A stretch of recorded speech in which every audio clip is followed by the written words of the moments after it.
Creed en sus profetas. Martes 17 de diciembre 2024, 1 Corintios 7. El deber conyugal.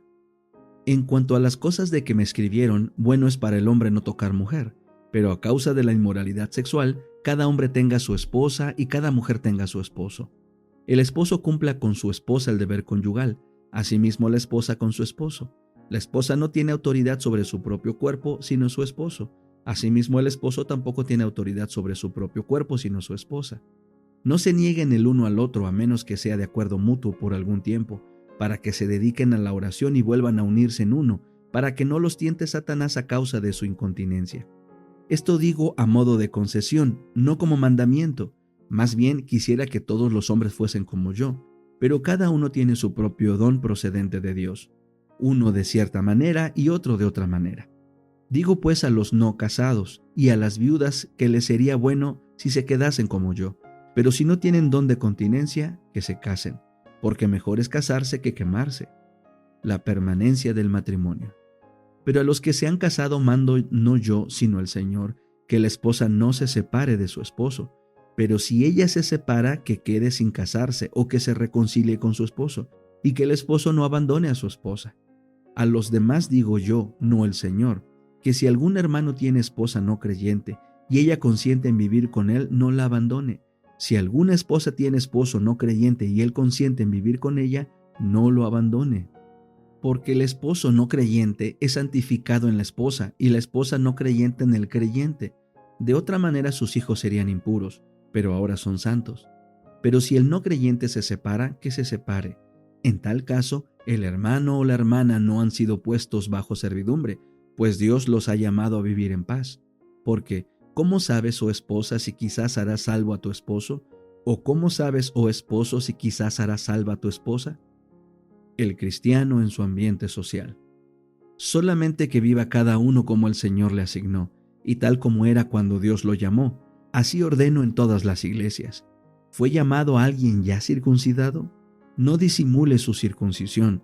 ¿Ha sido llamado a alguien incircunciso? No se circuncide. La circuncisión no es nada, y la incircuncisión no es nada. Más bien, lo que vale es guardar los mandamientos de Dios. Cada uno permanezca en la condición en que fue llamado. ¿Fuiste llamado siendo esclavo? No te preocupes, pero si puedes hacerte libre, por supuesto, procúralo, porque el que en el Señor es llamado siendo esclavo, es hombre libre del Señor. De igual manera también el que es llamado siendo libre, es esclavo del Señor. Por precio fueron comprados. No se hagan esclavos de los hombres. Hermanos, que cada uno se quede para con Dios en la condición en que fue llamado. Consejos para los no casados. Pero con respecto a los que son solteros, no tengo mandamiento del Señor, aunque les doy mi parecer como quien ha alcanzado misericordia del Señor para ser fiel. Pues a causa de la presente dificultad, bien me parece que al hombre le sea bueno quedarse como está. ¿Estás ligado a esposa? No procures desligarte. ¿Estás libre de esposa? No busques esposa. Pero también, si te casas, no pecas. Y si la soltera se casa, no peca. Aunque aquellos que se casan tendrán aflicción en la carne, y yo quisiera evitársela. Pero les digo esto, hermanos, que el tiempo se ha cortado. En cuanto al tiempo que queda, los que tienen esposas sean como si no las tuvieran, los que lloran como si no lloraran, los que se alegran como si no se alegraran, los que compran como si no poseyeran, y los que disfrutan de este mundo como si no disfrutaran de él. Porque el orden presente de este mundo está pasando. Quisiera pues que estuviesen libres de ansiedad. El no casado se preocupa de las cosas del Señor, de cómo agradar al Señor, pero el casado se preocupa de las cosas de la vida, de cómo ha de agradar a su esposa, y su atención está dividida. La mujer no casada o soltera se preocupa de las cosas del Señor, a fin de ser consagrada tanto en cuerpo como en espíritu. En cambio, la casada tiene cuidado de las cosas de la vida, de cómo ha de agradar a su esposo. Esto digo para su provecho, no para ponerles restricción, sino para que vivan honestamente, atendiendo al Señor sin impedimento. Si alguien considera que su comportamiento es inadecuado hacia su virgen, y si está en la flor de la edad y por eso siente obligación de casarse, puede hacer lo que quiere, no comete pecado. Cásense. Pero el que está firme en su corazón, no teniendo necesidad, sino que tiene dominio sobre su propia voluntad, y así ha determinado en su corazón conservar la virgen, hará bien. De modo que el que se casa con su virgen hace bien, y de igual manera el que no se casa hace mejor. El matrimonio de las viudas. La esposa está ligada mientras viva su esposo, pero si su esposo muere, está libre para casarse con quien quiera, con tal que sea en el Señor. Pero según mi opinión, más feliz será si permanece así, y pienso que yo también tengo el Espíritu de Dios. El deseado de todas las gentes. Capítulo 80.